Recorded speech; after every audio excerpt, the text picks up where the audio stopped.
نحمدہ و نصلی علی رسولہ الکریم بسم اللہ الرحمن الرحیم۔ اللہ رب العزت کی توفیق سے الحمدللہ تعلیم الدین کا 30 روزہ کورس آج اس کا 30واں اور آخری سبق ہے۔ الحمدللہ علی ذالک۔ ہم ہر روز الحمدللہ دین اسلام کے 5 شعبوں سے متعلق اس درس میں بات کرتے رہے: ایمانیات، عبادات، معاملات، معاشرت اور اخلاق۔ ایمانیات کے سلسلے میں ہم نے گزشتہ درس میں اعراف، جنت اور جہنم کے بارے میں ہمارے عقائد، ہمارا ایمان کیا ہونا چاہیے، اس کا مطالعہ کیا۔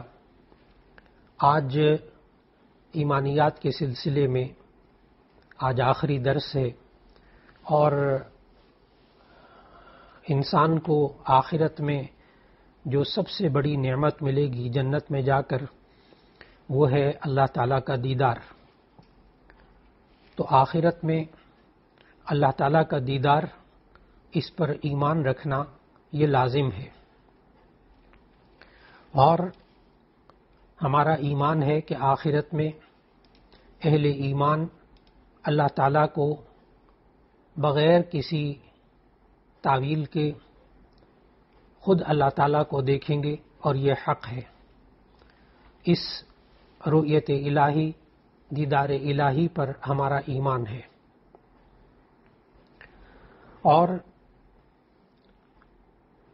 تمام اہل سنت والجماعت کا اس پر اتفاق ہے کہ اللہ تعالیٰ کے دیدار کی سعادت ہر مومن کو نصیب ہوگی، اور اس سے بڑھ کر کوئی نعمت آخرت کی نہیں ہے۔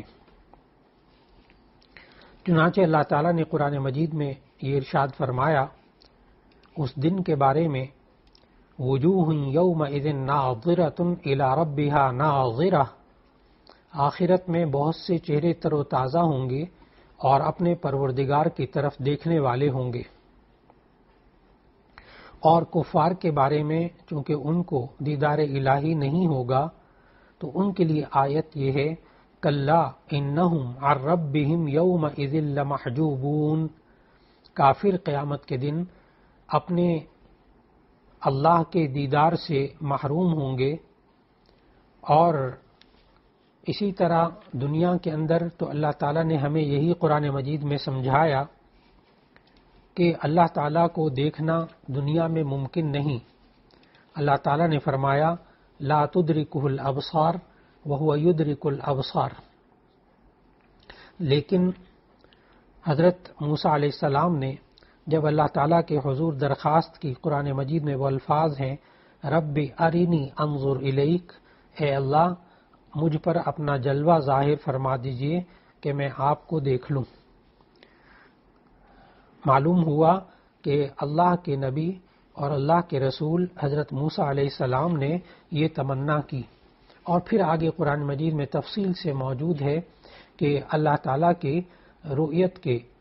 دنیا کے اندر تو کوئی بھی امکان نہیں، لیکن آخرت کے اندر انشاءاللہ العزیز اللہ تعالیٰ کی رؤیت ہر مومن کو نصیب ہوگی،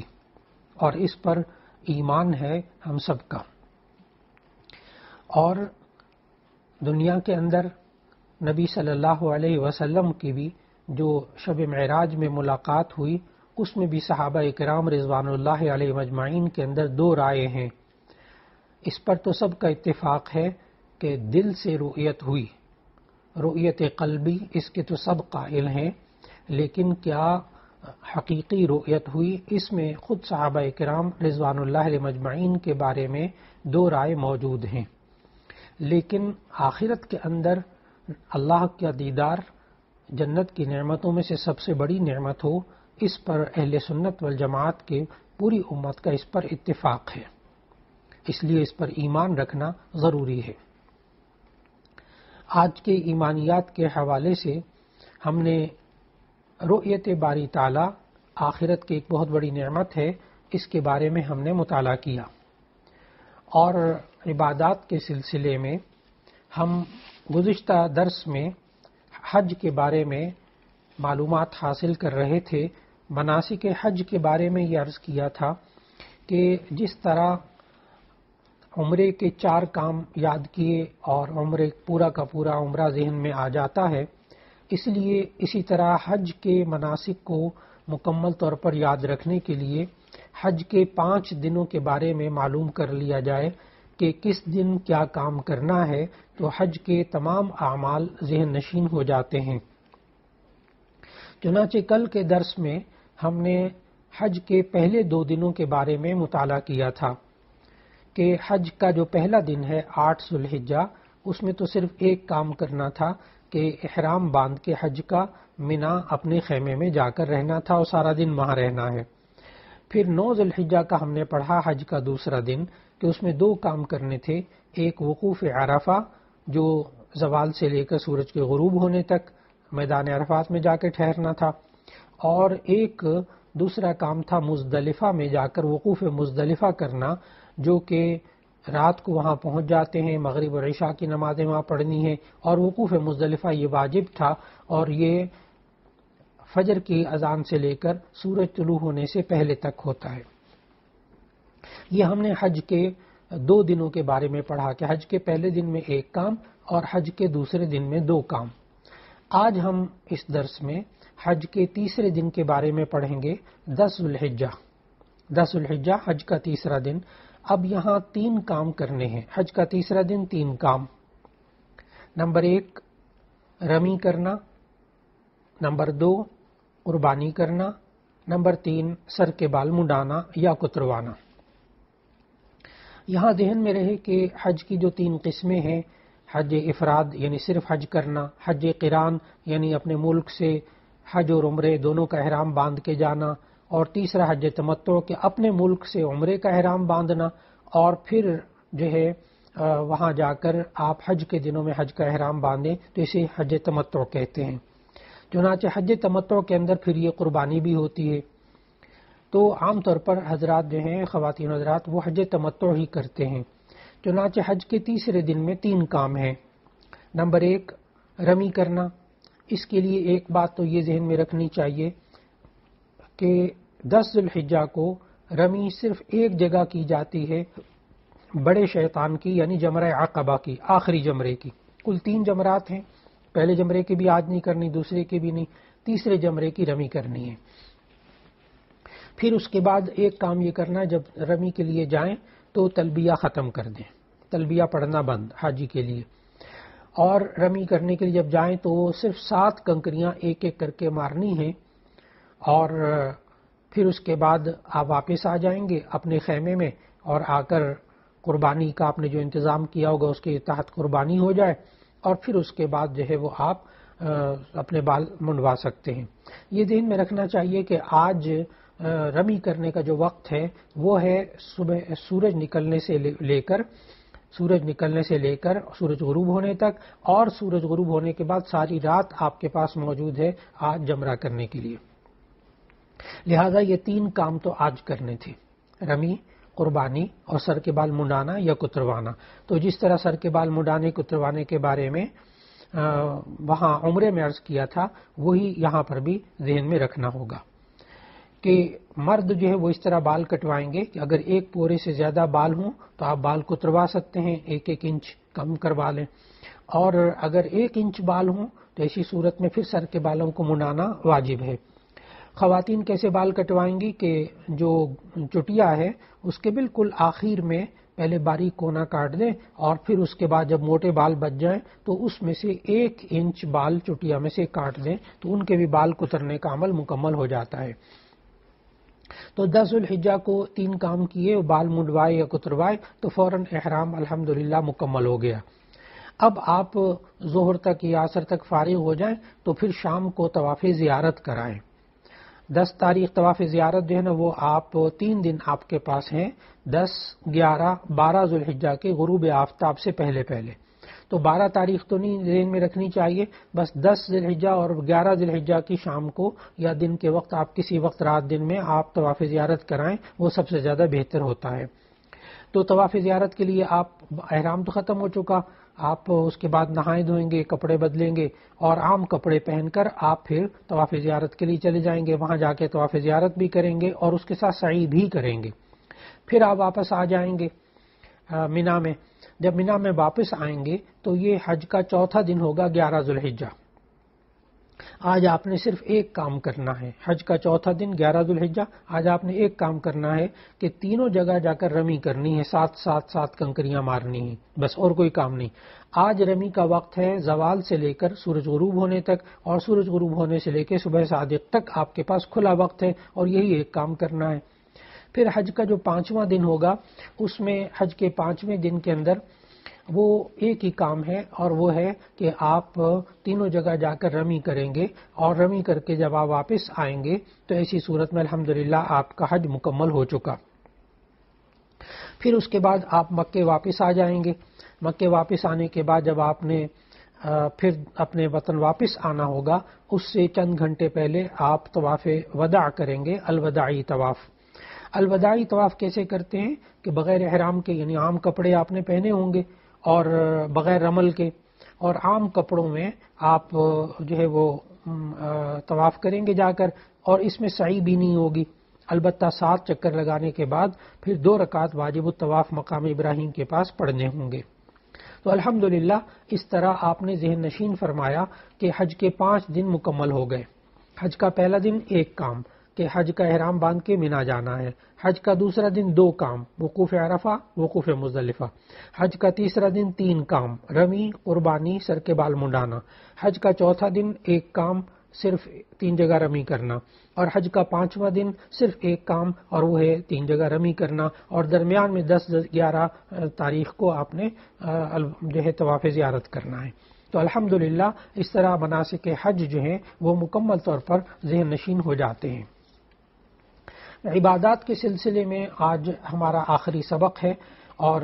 ہم نے اس میں حج سے متعلق جو ہے وہ احکامات مکمل پڑھے۔ اور آج جو ہے ہم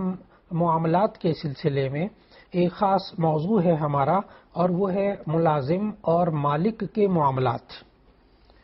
یہ ہمارے معاشرے کے اندر یہ جو معاملات ہیں یہ بہت ہی اہم ہیں۔ نبی کریم صلی اللہ علیہ وسلم نے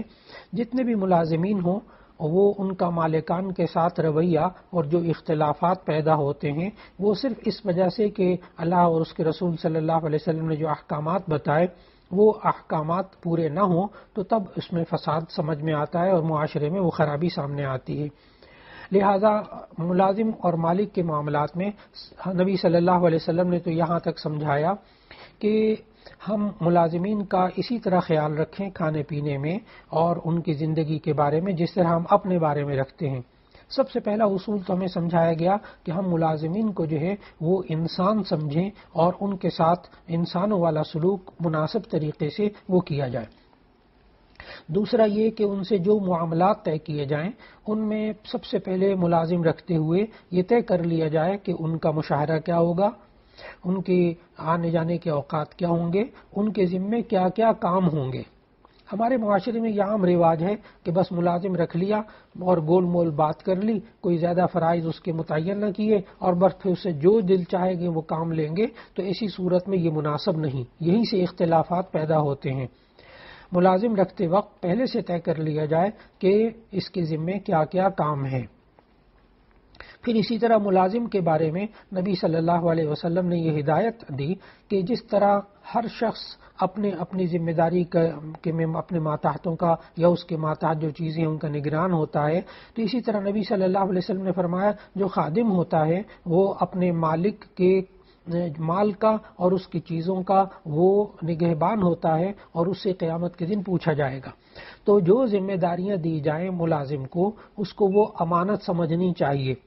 اگر وہ نہیں پورا کرے گا تو ایسی صورت میں اس کو خیانت کہا جاتا ہے۔ اسی طرح ملازمین کی تنخواہیں ادا کرنا، ان کا حق ادا کرنا، نبی صلی اللہ علیہ وسلم نے تو یہاں تک فرمایا کہ ملازم کا جو ہے وہ اجرت اس کے پسینہ خشک ہونے سے پہلے ادا کر دی جائے۔ معلوم ہوا کہ آپ نے جو اس کا حق ادا کرنا ہے اس کو بر وقت ادا کر دیں تو یہی ایسی صورت کے اندر باہمی اختلافات سے بچنے کا راستہ ہے۔ اسی طرح نبی صلی اللہ علیہ وسلم نے ارشادات میں بہت واضح طور پر یہ سمجھایا کہ ہمیں اپنے ملازمین کا بالکل اسی طرح خیال رکھنا چاہیے جیسے کہ ہم معاشرے کے اندر رہتے ہوئے ہم اپنے آپ کا خیال رکھتے ہیں۔ اور اسی طرح نبی صلی اللہ علیہ وسلم کی ایک حدیث بخاری شریف اور مسلم شریف میں موجود ہے کہ نبی صلی اللہ علیہ وسلم نے فرمایا، یہ خادمین تمہارے بھائی ہیں، اللہ تعالیٰ نے ان کو تمہارے ماتحت رکھا ہے، تمہارے قبضے میں دے رکھا ہے، پس تم میں سے جس کسی کے قبضے اور تصرف میں اللہ نے کسی کو دے رکھا ہے اسے چاہیے کہ اس کو وہی کھلائے جو وہ خود کھاتا ہے، اور اسے ویسا ہی لباس پہنائے جو خود پہنتا ہے، اور اس پر کام کا اتنا ہی بوجھ ڈالے جو اس کے سہارے سے زیادہ نہ ہو۔ اگر وہ اس کام کو نہ کر پا رہا ہو تو خود اس کام میں اس کی مدد کر دے۔ تو نبی صلی اللہ علیہ وسلم نے اس میں مالک اور ملازم کے جو رویے درست کرنے کے لیے اہم ترین باتیں بتائیں۔ اس میں حضرت ابو ہریرہ رضی اللہ تعالیٰ عنہ کا ایک ارشاد، وہ بھی بخاری شریف اور مسلم شریف میں موجود ہے کہ مسلمانوں، اگر تم میں سے کسی کا خادم کھانا لائے اور اس نے کھانا تیار کرنے میں دھوئیں کی تکلیف اٹھائی ہے تو تمہیں چاہیے کہ اس خادم کو اپنے ساتھ کھانا کھلانے کے لیے بٹھا لو، اور نہ بٹھا سکو تو کم از کم ایک دو لقمے اسے ضرور دے دو۔ معلوم ہوا کہ کھانے میں شریک کرنا، جس طرح وہ معاشرے کے اندر رہتے ہوئے انسان جو ہے وہ دوسروں کی مدد کرتا ہے، اسی طرح ملازمین کی بھی مدد کرنا اور ان کے ساتھ تعاون کرنا یہ انسان کو اپنی زندگی کا حصہ بنا لینا چاہیے۔ پھر اسی طرح اللہ رب العزت نے ہمیں قرآن مجید کے اندر اور نبی صلی اللہ علیہ وسلم نے اپنے ارشادات کے اندر جو مسکین اور غرباء اور محتاجوں کے حقوق بتائے وہ بھی اس سلسلے میں ذہن نشین رکھنے چاہیے۔ اگر کوئی آپ کے پاس ملازم ہے اور آپ اس کو تنخواہ دیتے ہیں لیکن اس کی تنخواہ میں گزارا نہیں ہے تو ایسی صورت میں آپ اس کی اجرت میں زکوٰۃ تو نہیں دے سکتے، لیکن اس کے تعاون کے لیے آپ زکوٰۃ، صدقات، خیرات جو ہے وہ آپ ان کو دے سکتے ہیں۔ تو ملازم اور مالک کے معاملات میں ایک دوسرے کا ادب و احترام کرنا، ایک دوسرے کی جان، مال، عزت و آبرو کا احترام کرنا، یہ بھی دونوں کے لیے ضروری ہے۔ ہمارے معاشرے کے اندر جو مالک ہوتے ہیں وہ ملازم کی نہ جان کا خیال رکھتے ہیں، نہ مال کا خیال رکھتے ہیں، نہ ان کی عزت کا خیال رکھتے ہیں، جس کے جواب میں وہ بھی نہیں کر پاتے۔ اسی لیے نبی صلی اللہ علیہ وسلم نے جو فرمایا کہ من لم یرحم صغیرنا ولم یوقر کبیرنا فلیس منا، جو ہمارے چھوٹوں پر شفقت نہیں کرتا، ہمارے بڑوں کی احترام نہیں کرتا، وہ ہم میں سے نہیں۔ تو اب نبی صلی اللہ علیہ وسلم نے جو پہلی بات بتائی وہ یہ کہ جو چھوٹوں پر شفقت نہیں کرتا، معلوم ہوا کہ پہلے ہم اپنے ملازمین پر، اپنے سے چھوٹوں پر شفقت کریں گے تو جواب میں ہمیں احترام ملے گا۔ اور یہ ہم معاشرے میں دیکھتے ہیں کہ جو لوگ اپنے ملازمین کا احترام کرتے ہیں، ان کی جان کا، مال کا، عزت و آبرو کا، تو ملازم بھی پھر مالک کا احترام کرتے ہیں۔ یہ آج ہم نے ملازم اور مالک کے معاملات کے سلسلے میں ہم نے آج آخری درس میں پڑھا۔ اور معاشرت،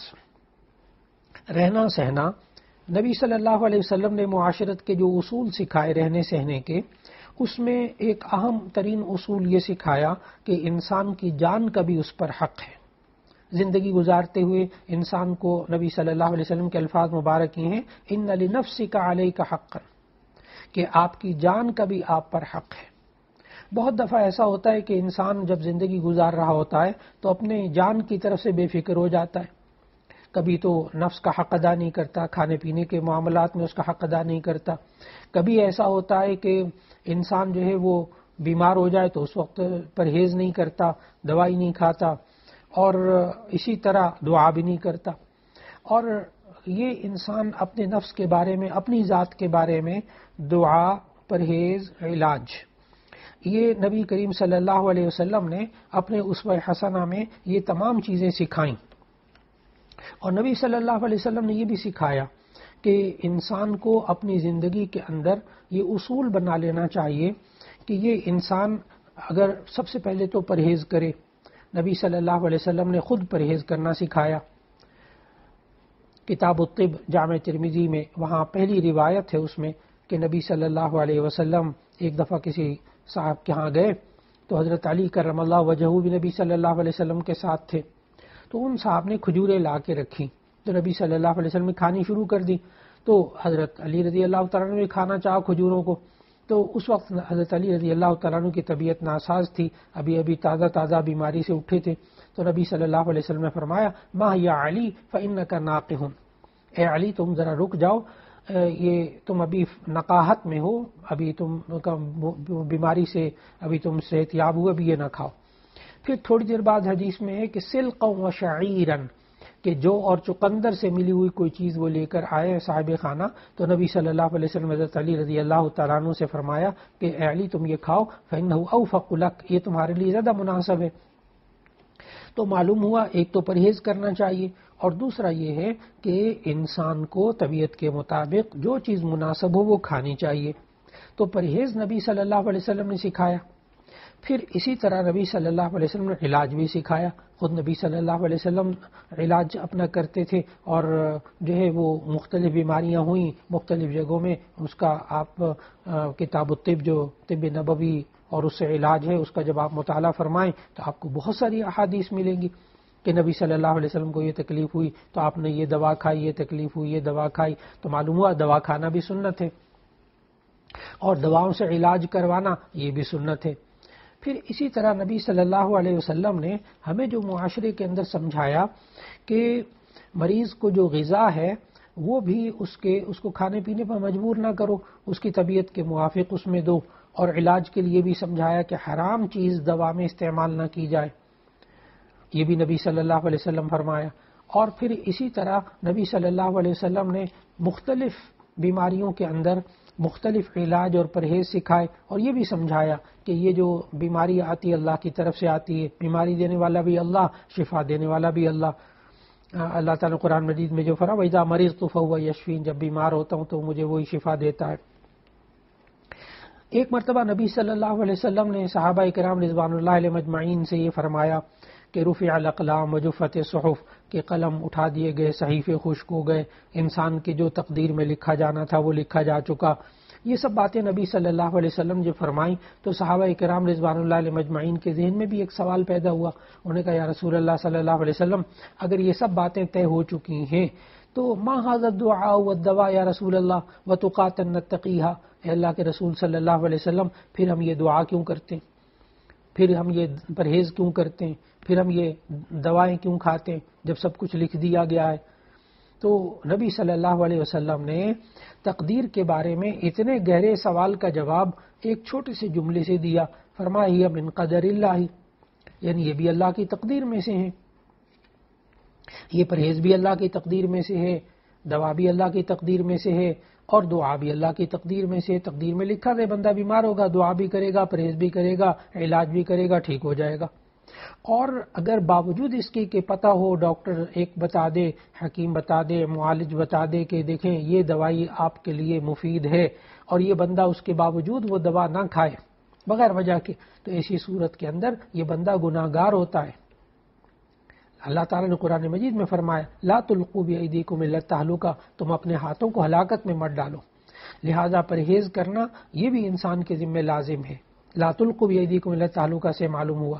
اور اسی طرح علاج کرنا جو مستند ہو وہ علاج کرنا بھی سنت ہے، اور نہ کرنے پر انسان گناہگار ہوتا ہے. لہذا معاشرے میں رہتے ہوئے آج ہمارا معاشرے کا موضوع تھا کہ دعا، پرہیز اور علاج. اسی طرح آج ہم دین اسلام کا جو 5واں شعبہ ہے اخلاقیات کا، اس کے بارے میں مطالعہ کریں گے کہ اخلاقیات کے بارے میں ہم نے خوب مطالعہ کیا ان 3 درسوں میں. آج یہ اخلاقیات کے سلسلے کا بھی آخری درس ہے،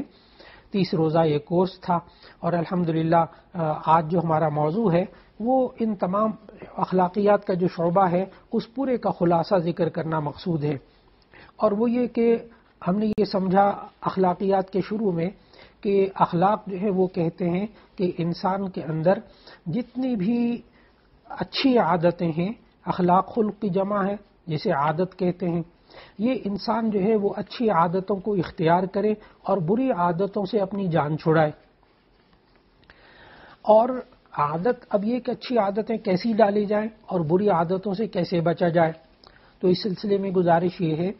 کہ سب سے پہلے تو ہم یہ دیکھیں کہ اچھی عادتیں کون سی ہیں جن کا اللہ اور اس کے رسول صلی اللہ علیہ وسلم نے حکم دیا ہے، جن کاموں کا، جن باتوں کا، تو وہ کہلاتی ہیں اچھی عادتیں. جیسے ہم نے جن عادتوں کا پڑھا کہ سچ بولنا، عدل و انصاف کرنا، امانت داری، عفو درگزر، رواداری، برداشت، تحمل، احسان کرنا، وعدہ پورا کرنا اور خدمت خلق کرنا، اور شجاعت، بہادری دکھانا، مایوسی نہ آئے، اور سخاوت کیا ہوتی ہے، فضول خرچی کیا ہوتی ہے، صبر ہے، شکر ہے، عفت و پاک دامنی ہے، حیا ہے، ایثار ہے، یہ والی وہ عادتیں ہیں جو اچھی ہیں۔ پھر بری عادتوں سے جان چھڑانا، بری عادتیں جیسے جھوٹ، غیبت، حسد، خیانت، بددیانتی، کرپشن جس کو کہتے ہیں، یا اسی طرح چغل خوری، بہتان تراشی، دوسروں کا مذاق اڑانا، تمسخر، استہزاء۔ تو جو عادتیں نبی صلی اللہ علیہ وسلم نے، اللہ کے رسول صلی اللہ علیہ وسلم نے ہمیں سمجھائیں کہ ان کو اختیار کرو، ان عادات کو اختیار کرنا چاہیے، اور جن عادات سے اللہ اور اس کے رسول صلی اللہ علیہ وسلم نے ہمیں روکا، ان عادات سے انسان کو رکنا چاہیے۔ یہ پورا اخلاقیات کا خلاصہ ہے کہ ہمیں کس طرح اپنے آپ کو اچھی عادتیں اپنانی چاہیے۔ اس کے لیے سب سے اہم ترین چیز یہ ہے کہ ہم اپنی عادتیں کیسے تبدیل کریں۔ اس کے لیے ہم نے عادت کی تعریف پڑھی تھی کہ عادت کہتے ہیں کوئی کام بار بار کیا جائے یہاں تک کہ اس کام کرنے کی عادت پڑ جائے، تو اسے کہتے ہیں وہی خلق ہو جاتا ہے، پکی عادت ہو جاتی ہے۔ اور اگر ہم اس کام کو نہ کریں تو ہمیں اس کام کے نہ کرنے کی عادت پڑ جاتی ہے۔ لہذا آسان سے طریقہ اگر ہم سمجھیں تو روزوں کے اندر، خاص طور پر رمضان کے روزوں کے اندر، ہمیں اللہ اور اس کے رسول صلی اللہ علیہ وسلم نے اخلاق یعنی عادتیں ہم کیسے اچھی عادتیں اپنائیں، بری عادتوں کو کیسے چھوڑیں، تو رمضان کے روزوں کے درمیان اللہ تعالیٰ اس کی خوب تربیت فرماتا ہے۔ دیکھیے رمضان کے شروع کے جو روزے تھے وہ ذرا مشکل تھے، اور جب مشکل کیوں تھے؟ شروع کے چند روزے، ایک آدھ ہفتہ روزے مشکل گزرتے ہیں اس لیے کہ 11 مہینے سے کھانے پینے کی عادت پڑی ہوئی تھی، اب وہ کھانا پینا چھوڑنا مشکل تھا۔ لیکن جب رمضان کے ایک آدھ ہفتہ گزر گیا تو اس کے بعد جناب باقی رمضان گزارنا بڑا آسان ہوتا ہے، اب روزہ رکھنا آسان ہو گیا۔ کیوں؟ اب نہ کھانے کی عادت پڑ گئی۔ اچھا، پھر تیسری بات کیا ہوتی ہے کہ عید کے دن بڑا مشکل گزرتا ہے۔ عید کا دن جو ہے وہ جب کوئی کھانے کی چیز سامنے آتی ہے تو پہلے ذہن میں ایک دم آتا ہے روزہ، پھر ایک دم آتا ہے نہیں آج تو عید کا دن ہے کھاؤ، تو عید کے دن کھانا مشکل ہو جاتا ہے۔ تو اللہ تعالیٰ نے ہماری تربیت یہ کی رمضان کے روزوں کے ذریعے کہ اگر اے انسان، اگر تجھے نیک کام کرنے کی عادت پڑ جائے تو نیک کام چھوڑنا مشکل ہو جائے، اور اگر تجھے گناہ نہ کرنے کی عادت پڑ جائے تو گناہ کرنا تیرے لیے مشکل ہو جائے، بالکل اسی طرح جیسے رمضان میں ہمارے ساتھ ہوا۔ لہذا اگر ہم اچھی عادتیں اختیار کرنا چاہتے ہیں، اپنے اخلاق کو اچھا بنانا چاہتے ہیں، تو ہر اچھے خلق کو بار بار کریں، بار بار کریں، بار بار کریں، یہاں تک کہ وہ ہماری عادت بن جائے، تو لوگ کہیں گے جی آپ کے اخلاق بڑے اچھے۔ اور جو بری عادتیں جیسے بد زبانی ہے، جھوٹ ہے، غیبت ہے، اگر ہم ان بری عادتوں سے اپنی جان چھڑانا چاہتے ہیں تو آسان بات ہے، نہ کریں، اس کو کرنا کم کر دیں۔ جب ہو جائے گناہ سے جان چھڑانا، یعنی بری بات سے، بری عادت سے جان چھڑانا ہو تو اس کا آسان ترین طریقہ ہمیں اللہ اور اس کے رسول صلی اللہ علیہ وسلم نے سکھایا۔ جب گناہ ہو جائے، جب غلط کام ہو جائے، فوراً اللہ سے توبہ اور استغفار کرے بندہ، اور اللہ سے کہے اے اللہ مجھے اس برے کام کی عادت ہے، اے اللہ مجھ سے برا کام چھڑوا دے، یہ جھوٹ ہے، یہ غیبت ہے، یہ بہتان تراشی ہے، یہ بدگمانی ہے، اے اللہ یہ بری عادتیں میری زندگی سے نکال دے۔ تو جب آپ نے مانگا ہے، اللہ سے مانگا ہے، تو اللہ انشاءاللہ پورا کر دے گا۔ اس طرح انسان آہستہ آہستہ زندگی سے بری عادتوں کو چھوڑ سکتا ہے۔ یہی طریقہ گناہوں کے چھوڑنے کا ہے۔ گناہ بھی ظاہر غلط ہیں، وہی ان کی عادتیں پڑتی ہیں انسان کو۔ تو اگر انسان، مثال کے طور پر اگر ایک انسان یہ طے کر لے، اب اچھی عادتیں بری عادتیں دیکھیں ذرا، ایک انسان یہ طے کر لے کہ میں جھوٹ سے اپنے آپ کو بچانا چاہتا ہوں، چنانچہ ایک دن صبح اٹھنے کے بعد یہ طے کر لے کہ آج میں جھوٹ نہیں بولوں گا، سارا دن اپنے آپ پر ذرا کنٹرول رکھے، انشاءاللہ 24 گھنٹے ایسے گزریں گے، ایک دن ایک رات ایسا گزرے گا کہ اس نے جھوٹ نہیں بولا، اس پر اللہ کا شکر ادا کریں۔ اگلا دن پھر طے کر لیں کہ میں آج بھی جھوٹ نہیں بولوں گا۔ اس طرح انشاءاللہ 2 دن بھی گزریں گے، 3 دن بھی گزریں گے، ہفتہ بھی گزرے گا، پھر آپ پیچھے مڑ کر ایک ہفتہ دیکھیں گے تو معلوم ہوگا کہ آپ نے پورا ہفتہ جھوٹ ہی نہیں بولو، معلوم ہوا وہ انسان کی زندگی سے رخصت ہو گیا جھوٹ۔ بالکل اسی طرح ایک ایک اچھی عادت کو انسان اپنانا شروع کرے اور ایک ایک عادت کو اپنی زندگی سے نکالنا شروع کرے تو انشاءاللہ العزیز انسان کے اخلاق جو ہیں وہ دین اسلام کے مطابق ہو جائیں گے۔ یہ الحمدللہ ہمارا آج کا آخری درس تھا۔ یہ تعلیم الدین کا جو کورس آپ سب نے بڑے محبت کے ساتھ اور بڑے ایمانی جذبے کے ساتھ آپ نے سنا اور پڑھا، اللہ تعالی ہم سب کو اس پر عمل کرنے کی توفیق دے۔ تو آج الحمدللہ یہ 30 روزہ جو کورس تھا تعلیم الدین کا، وہ اللہ تعالی نے مکمل